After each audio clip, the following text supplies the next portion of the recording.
As that U.S. Air Force plane took off from Kabul, Afghanistan, you could see the black dot.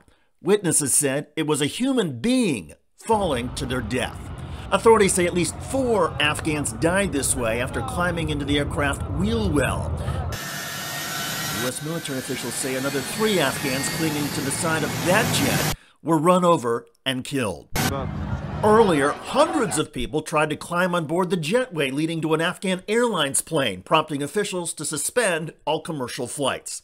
The entire war-torn nation of Afghanistan has now been taken over by the Taliban, and that group of religious extremists has vowed to exact revenge on any Afghan national who helped U.S. military operations over the past 20 years.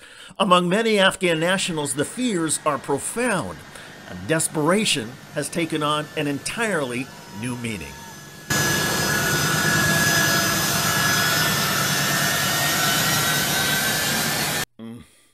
Hello everybody, I'm David Shuster and thanks for joining us.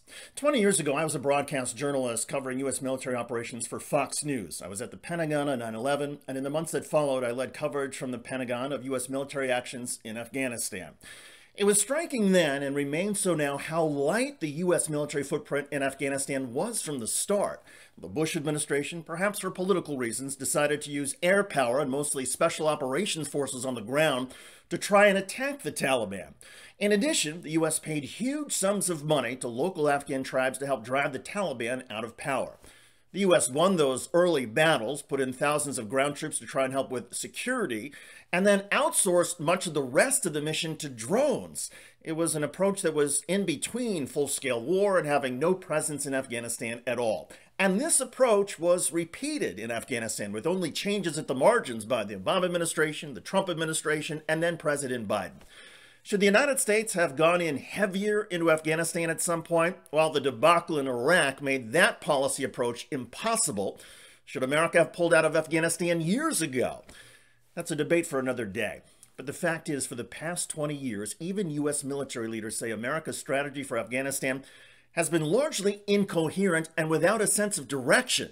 Now, in the wake of a sudden and abrupt U.S. withdrawal and a huge miscalculation about the Afghan military that America armed and trained, the Taliban is in total control. And the Taliban is the ultimate fascist paramilitary. It has a lengthy record of sexual slavery, mass violence, and utter brutality. For the moment, Taliban leaders are preaching restraint. They have pledged clemency for Afghan government officials and have agreed to stay away from the Kabul airport, at least for now. So I suppose it's still possible that anybody who helped America and NATO will not be rounded up and beheaded.